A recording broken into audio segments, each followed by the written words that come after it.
Hello friends, आप सभी का मेरे यूटी फैक्ट चैनल पर स्वागत है।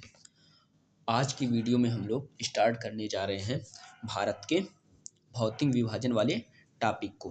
तो जब हम लोग भारत के भौतिक विभाजन का अध्ययन करते हैं तो इसको हम लोग 4 भागों में विभाजित करके पढ़ते हैं। तो 4 भागों में विभाजित करके पढ़ते हैं, तो जिसको हम लोग मैप के माध्यम से समझने की कोशिश करेंगे। तो जो भारत का सबसे उत्तर पर्वतीय क्षेत्र है, उत्तर पर्वतीय जो क्षेत्र है, ये जो 3 लाइनों में इसको हम हाईलाइट कर रहे हैं, ये क्या है? उत्तर का पर्वतीय क्षेत्र, जिसे कहा जाता है हिमालयी पर्वतीय क्षेत्र के रूप में भी जाना जाता है। इसी प्रकार से भारत को जो दक्षिणी भाग है, जिसे कहा जाता है प्रायद्वीपीय भारत, तो जो भारत का प्रायद्वीपीय भारत है, ये क्या है? पठारी क्षेत्र है। तो जिसके कारण इसे कहा जाता है प्रायद्वीपीय पठारी क्षेत्र, प्रायद्वीपीय पठारी क्षेत्र। फिर इसी प्रकार से प्रायद्वीपीय पठारी क्षेत्र एवं हिमालयी पर्वतीय क्षेत्र से जो नदियां उद्गमित होकर अपने ढाल का अनुसरण करते हुए इस मैदानी क्षेत्र में प्रवेश करती हैं। तो ये जो मैदान है, हिमालय पर्वतीय क्षेत्र और प्रायद्वीपीय पठारी क्षेत्र के मध्य में नदियों द्वारा लाए गए निक्षेप के जमाव से इस विशाल मैदान का निर्माण हुआ है। तो जिसमें गंगा, ब्रह्मपुत्र जैसी जो महत्वपूर्ण नदियां हैं, उनके द्वारा लाए गए अवसादों से इस मैदान का निर्माण हुआ है। ठीक इसी प्रकार से भारत का जो चौथा भौतिक विभाजन है, वो आता है समुद्र तट एवं द्वीप समूह। तो ये क्या है? अंडमान निकोबार द्वीप समूह है और लक्षद्वीप, साथ ही साथ जो भारत का तट है उसको भारत के चौथे भौतिक विभाजन के रूप में वर्गीकृत किया जाता है। तो ये हम लोग पढ़ रहे हैं भारत का जो भौतिक विभाजन है, ये उच्चावची विशेषताओं एवं विवर्तनिक इतिहास के आधार पर भारत का भौतिक विभाजन पढ़ रहे हैं। तो सबसे पहले देखते हैं, भी चलते हैं साथ साथ। तो भारत का जो भौतिक विभाजन है, तो इसको मुख्यतः 4 भागों में वर्गीकृत किया जाता है। उत्तर का विशाल मैदान, उत्तर का पहले देख लेते हैं, ये उत्तर का पर्वतीय क्षेत्र। तो पर्वतीय क्षेत्र के अंतर्गत हिमालयी पर्वतीय क्षेत्र को रखा जाता है उत्तर का पर्वतीय क्षेत्र या हिमालयी पर्वतीय क्षेत्र। फिर दूसरा जो भौतिक विभाजन है, वो पढ़ा जाता है प्रायद्वीपीय पठारी क्षेत्र, प्रायद्वीपीय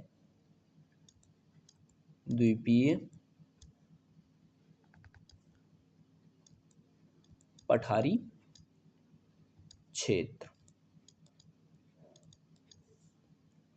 फिर इसके बाद हम लोग पढ़ते हैं, इन दोनों के मध्य में पड़ता है मैदानी क्षेत्र, जिसे कहा जाता है गंगा ब्रह्मपुत्र का मैदान, मैदानी क्षेत्र। तो मैदानी क्षेत्र में ही उत्तर के विशाल मैदान का अध्ययन किया जाता है, साथ ही साथ जो पश्चिमी तटीय मैदान है और जो पूर्वी तटीय मैदान है, उसका भी हम लोग अध्ययन करेंगे।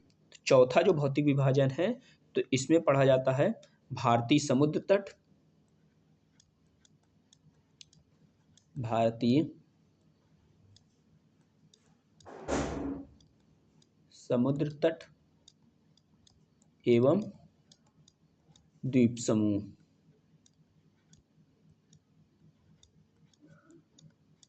तो ये तो हो गया भारत का उच्चावची एवं विवर्तनिक इतिहास के आधार पर भारत का भौतिक विभाजन। अब हम लोग देखते हैं कि भारत में ये जो भौतिक स्वरूपों का निर्माण हुआ है, इनमें इनका प्रतिशत भार क्या है।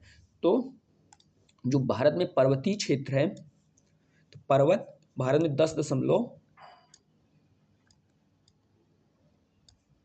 भारत में 10.6% क्षेत्र में विस्तारित है।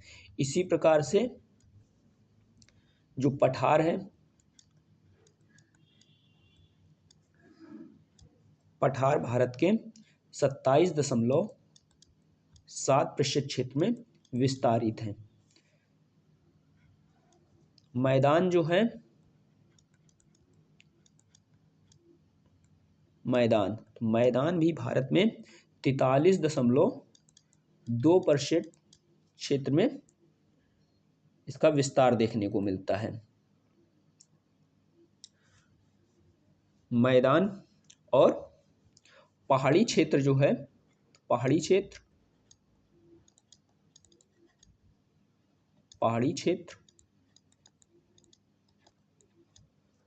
क्षेत्र के अंतर्गत भारत का 18.5% क्षेत्र आता है। तो ये हो गया भारत का भौतिक विभाजन का जो हम लोग अध्ययन करेंगे उसका ड्राफ्ट। तो हम लोग पढ़ेंगे उत्तर का पर्वतीय क्षेत्र, फिर इसके बाद हम लोग पढ़ेंगे प्रायद्वीपीय पठारी क्षेत्र, फिर हम लोग पढ़ेंगे मैदानी क्षेत्र, फिर इसके बाद हम लोग पढ़ेंगे भारतीय समुद्र तट एवं द्वीप समूह। तो सबसे पहले हम लोग शुरू करते हैं उत्तर का पर्वतीय क्षेत्र। तो हेडिंग डालिए उत्तर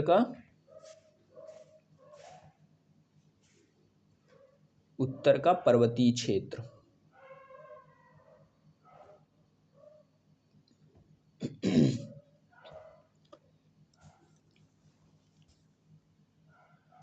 उत्तर का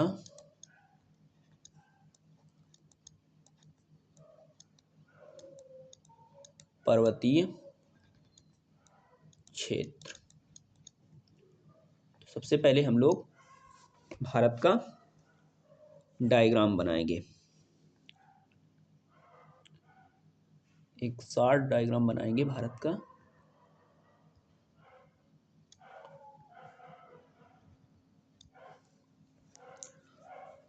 तो जब हम लोग उत्तर का पर्वतीय क्षेत्र का अध्ययन करते हैं तो इसमें हम लोग मुख्यतः हिमालय पर्वतीय क्षेत्र का अध्ययन करते हैं। तो जो हिमालय पर्वतीय क्षेत्र की अवस्थिति पाई जाती है तो ये उत्तरी सीमांत के सहारे पाकिस्तान जो है, पाकिस्तान की पूर्वी सीमा से लेकर म्यांमार की पश्चिमी सीमा तक इसका विस्तार पाया जाता है। तो म्यांमार इधर क्या है, कौन सा देश है? म्यांमार है पूर्वी सीमांत के सहारे, और पश्चिमी सीमांत के सहारे है पाकिस्तान। पश्चिमी सीमांत के सहारे है पाकिस्तान और पूर्वी सीमांत के सहारे है म्यांमार। तो ये जो हिमालय पर्वतीय क्षेत्र है तो इसकी लंबाई है लगभग 2500 किलोमीटर। तो हिमालय पर्वतीय क्षेत्र जो है ये 2500 किलोमीटर लंबा है तथा इसकी जो चौड़ाई देखने को मिलती है, जो चौड़ाई जो इसकी है ये, तो चौड़ाई है इसकी 240 किलोमीटर से लेकर 320 किलोमीटर तक हिमालय क्या है, चौड़ा है। तो 240 किलोमीटर से लेकर 320 किलोमीटर तक हिमालय चौड़ा है। तो इसकी लंबाई हो गई 2500 किलोमीटर तथा जो हिमालय है 240 से 320 किलोमीटर चौड़ा है। इसका जो क्षेत्रफल है, हिमालय पर्वतीय क्षेत्र का क्षेत्रफल ये है 5 लाख वर्ग किलोमीटर। 5 लाख वर्ग किलोमीटर। तो इतने क्षेत्र में क्या है, हिमालय विस्तारित है। तो हिमालय पर्वतीय श्रृंखला जो है ये क्या है, चाप के आकार में, चापाकार रूप में विस्तृत है। तो चापाकार रूप में विस्तृत है। तो इसकी जो पश्चिमी सीमा है, इसकी पश्चिमी सीमा सिंधु नदी क्या है, निर्धारित करती है। सिंधु नदी, तो सिंधु नदी जो है ये तिब्बत वाले क्षेत्र से उद्गमित होती है, बोखरचू हिमनद से। और इसी प्रकार से जो हिमालय है, तो हिमालय की पूर्वी सीमा का निर्धारण ब्रह्मपुत्र नदी करती है। ब्रह्मपुत्र नदी।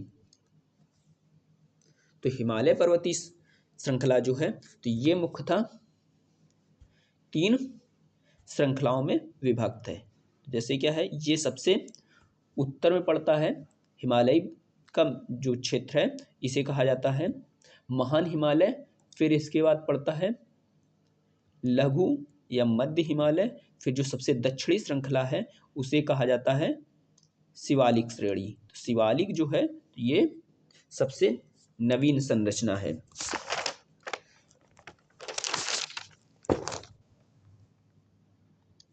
ये जो सबसे उत्तर की श्रृंखला है इसे कहा जाता है महान हिमालय। महान हिमालय। फिर जो मध्य में जो श्रृंखला है इसे कहा जाता है मध्य या लघु हिमालय। तथा जो सबसे दक्षिण में श्रृंखला है उसे कहा जाता है शिवालिक हिमालय। शिवालिक हिमालय। तो ये तो हो गया जो हिमालय का उच्चावची विशेषताओं के आधार पर हिमालय का वर्गीकरण। अब हम लोग देखते हैं कि जो हिमालय है तो हिमालय को संरचनात्मक विशेषताओं के आधार पर हिमालय को 4 भागों में वर्गीकृत किया गया है। तो संरचनात्मक विशेषताओं का जब हम लोग अध्ययन करते हैं तो हिमालय पर्वतीय क्षेत्र को 4 भागों में वर्गीकृत किया जाता है। तो जैसे हिमालय जो संरचना है, हिमालय संरचना से भी पूर्व जो तिब्बत वाले क्षेत्र में और लद्दाख वाले क्षेत्रों में हिमालयी पर्वत श्रृंखला से पूर्व जो तिब्बत वाले क्षेत्र में और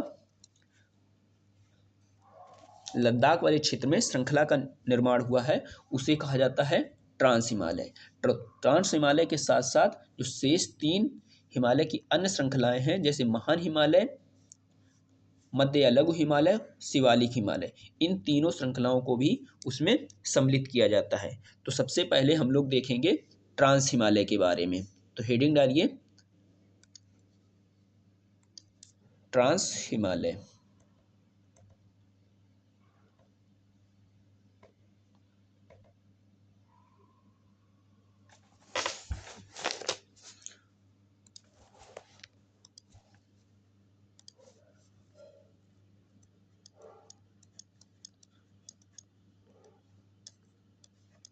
ट्रांस हिमालय। तो ट्रांस हिमालय का जब हम लोग अध्ययन करते हैं तो इसे ही कहा जाता है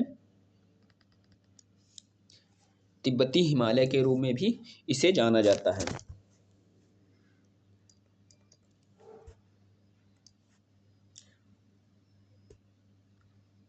इसे तिब्बती हिमालय भी कहा जाता है। साथ साथ नोट भी करते चलिए मेरे साथ। जो हम लोग ये टॉपिक कर रहे हैं ये सभी प्रतियोगी परीक्षाएं जो होती हैं उन सभी परीक्षाओं के लिए बहुत ही महत्वपूर्ण टॉपिक हैं।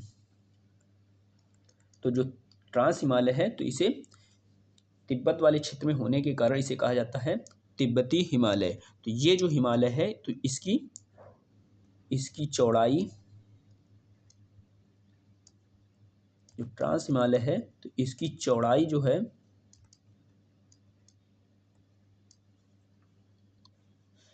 40 किलोमीटर है। 40 किलोमीटर। तथा जो ये ट्रांस हिमालय है इसकी जो लंबाई है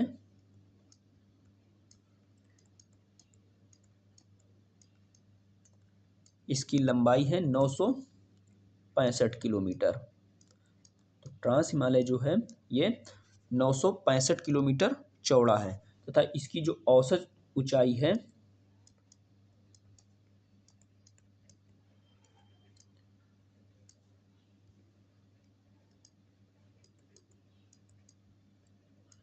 इसकी औसत ऊंचाई जो है वो है 3100 मीटर से लेकर 3700 मीटर। तो 3100 से 3700 मीटर इसकी ऊंचाई है। तो ये जो ट्रांस हिमालय है तो इसमें कई श्रेणियां पाई जाती हैं। ट्रांस हिमालय के अंतर्गत कई श्रेणियों का निर्माण हुआ है। तो जैसे काराकोरम श्रेणी, तो इसमें हम लोग देखते हैं ट्रांस हिमालय में पाई जाने वाली श्रेणियां। ट्रांस हिमालय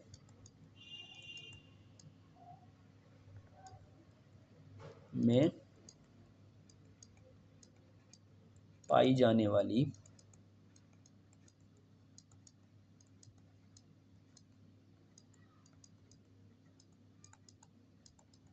तो सबसे पहले हम लोग फिर से एक डायग्राम बनाएंगे ट्रांस हिमालय वाले क्षेत्र का।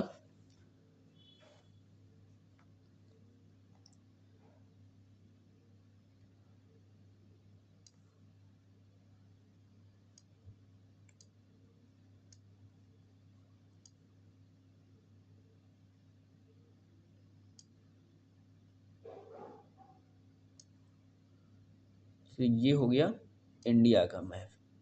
हम लोग देख रहे हैं ट्रांस हिमालय। तो ट्रांस हिमालय जब हम लोग देखते हैं तो इसमें मुख्यतः 4 श्रेणियां पाई जाती हैं। काराकोरम, लद्दाख, जास्कर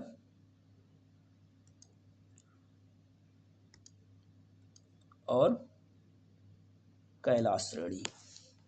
तो इन 4 श्रेणियों को, ये क्या है, काराकोरम, नीली वाली लद्दाख, काली वाली जास्कर और हरी वाली ये है कैलाश श्रेणी। तो इनको हम लोग देखते हैं।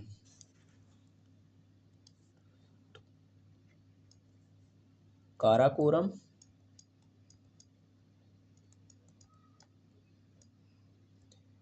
काराकोरम को डिनोट कर देते हैं ए से।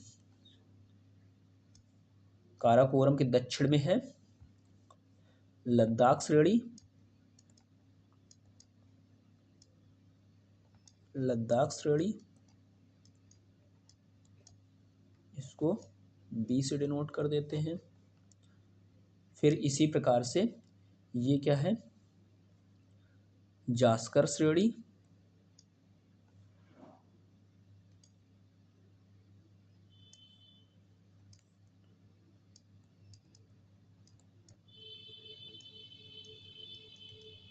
और चौथी श्रेणी जो है इसे कहा जाता है कैलाश श्रेणी। तो कैलाश श्रेणी जो है ये बहुत ही महत्वपूर्ण श्रेणी है। यहीं पर मानसरोवर झील भी अवस्थित है जो धार्मिक रूप से महत्वपूर्ण है। तो यहाँ से कई नदियाँ उद्गमित होती हैं कैलाश पर्वत श्रेणी से। तो जो जैसे पश्चिम की ओर प्रवाहित होने वाली नदियों में सिंधु और सतलज जैसी नदियाँ निकलती हैं, तथा पूर्व की ओर कई नदियाँ जो हैं हिमालय को काटकर भारतीय भूमि में प्रवेश करती हैं। तो जैसे यहाँ से नदी निकलती है ब्रह्मपुत्र नदी, तो ब्रह्मपुत्र नदी भी इसी कैलाश श्रेणी से ही निकलती है। तो ये हो गया ट्रांस हिमालय की जो संरचनाएं पाई जाती हैं 4, उनके बारे में। तो 4 श्रृंखलाएं यहाँ पाई जाती हैं, काराकोरम, लद्दाख, जास्कर और कैलाश श्रेणी। तो ये जो श्रेणी पाई जाती हैं तो यहाँ क्या है, कई ऊंचे शिखर भी पाए जाते हैं। तो यहाँ पर कई ऊंचे शिखर भी पाए जाते हैं। तो जैसे यहाँ पर गार्डन ऑस्टिन जो पर्वत चोटी है, तो भारत की जो सबसे ऊंची चोटी है तो वो क्या है, काराकोरम श्रेणी में पाई जाती है। तो अब हम लोग देख लेते हैं कि यहाँ पर जो ऊंचे शिखर पाए जाते हैं उनके बारे में। तो हेडिंग डालते हैं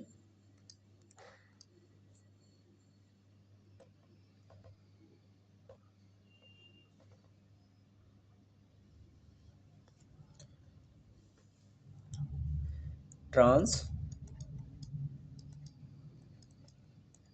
हिमालय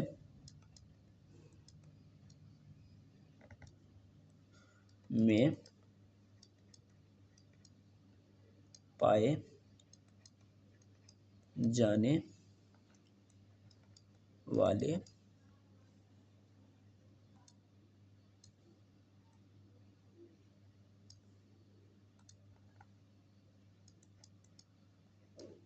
प्रमुख शिखर। तो इसमें जो प्रमुख शिखर हैं उनको हम लोग देख रहे हैं। सबसे प्रमुख शिखर जो है वो है K2। तो K2 जो शिखर है इसे ही गाडविन ऑस्टिन के नाम से भी जाना जाता है। गाडविन ऑस्टिन। तो ये क्या है, भारत का सबसे ऊंचा शिखर है जिसकी अवस्थिति काराकोरम रेंज में पाई जाती है। तो गार्डियन ऑस्टिन जो है ये वर्तमान में क्या है, गुलाम कश्मीर वाले क्षेत्र में अवस्थित है जिस पर पाकिस्तान का अभी वर्तमान में हिस्सा है। गार्डियन ऑस्टिन हो गया। इसी के साथ साथ यहाँ पर हिडन चोटी, हिडन चोटी,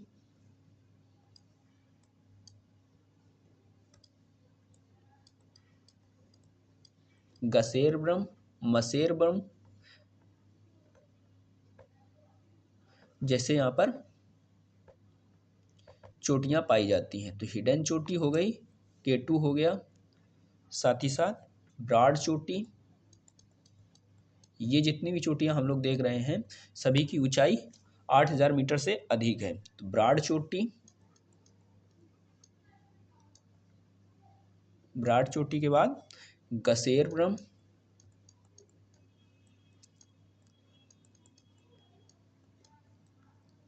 गसेरब्रम के बाद मशेरब्रम। तो ये क्या है, ट्रांस हिमालय क्षेत्र की महत्वपूर्ण चोटियां हैं। इसके साथ ही साथ जो ट्रांस हिमालय पर्वतीय क्षेत्र है, तो ट्रांस हिमालय पर्वतीय क्षेत्र जैसे ये क्या है, ये है काराकोरम, फिर लद्दाख, जास्कर और तिब्बत वाले क्षेत्र में कैलाश श्रेणी। तो इन पर्वत श्रेणियों के मध्य में कई ग्लेशियरों का भी जमाव पाया जाता है। तो जो घाटी क्षेत्र होता है तो वहाँ पर कई ग्लेशियरों का या हिमनदों का जमाव हुआ है, तो जिनसे कई नदियाँ उद्गमित होती हैं। तो सबसे पहले हम लोग देख लेते हैं कि इन पर्वतीय क्षेत्रों में जो ग्लेशियर पाए जाते हैं उनके बारे में। कौन कौन से ग्लेशियर इस पर्वतीय क्षेत्र में पाए जाते हैं।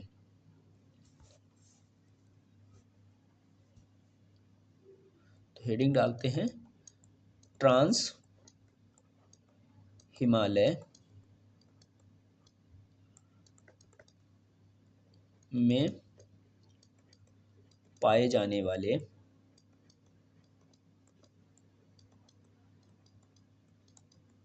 महत्वपूर्ण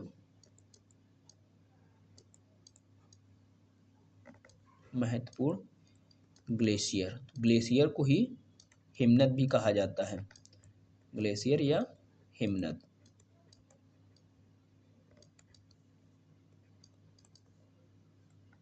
पाए जाने वाले महत्वपूर्ण जो ग्लेशियर हैं तो उनमें सबसे प्रमुख हैं जैसे सियाचिन ग्लेशियर। तो सियाचिन ग्लेशियर ये नुब्रा घाटी में पड़ता है। तो सियाचिन ग्लेशियर जो नुब्रा नदी है, तो नुब्रा नदी की घाटी वाले क्षेत्र में ही सियाचिन ग्लेशियर का निर्माण हुआ है। तो ये कहाँ पर है, नुब्रा घाटी।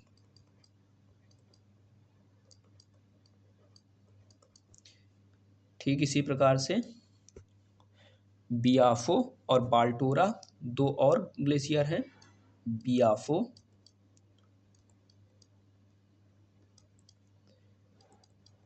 बाल्टोरा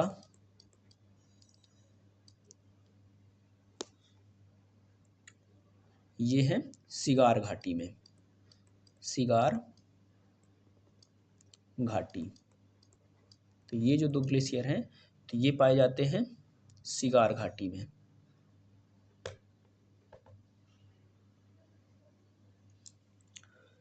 इसी प्रकार से हिस्पर और बातुरा जो ग्लेशियर हैं, हिस्पर, बातुरा,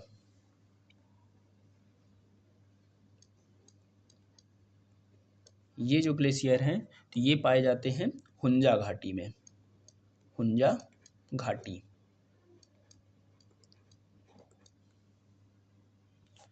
साथ ही साथ ये जो ट्रांस हिमालय पर्वतीय श्रृंखला है, इसकी काराकोरम जो श्रेणी है तो ये पश्चिम और उत्तर की ओर ऐसे चलते हुए ये पामीर की गांठ से जाकर मिल जाती है। पामीर की जो गांठ है वहाँ पर जाकर मिल जाती है।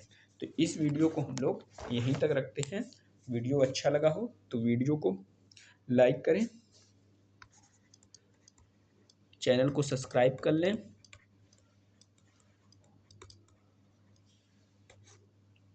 चलिए वीडियो को यहीं तक रखते हैं। थैंक यू, धन्यवाद। नेक्स्ट वीडियो में हम लोग देखेंगे महान हिमालय और मध्य या लघु हिमालय के बारे में। थैंक यू, धन्यवाद आप सभी का बहुत बहुत।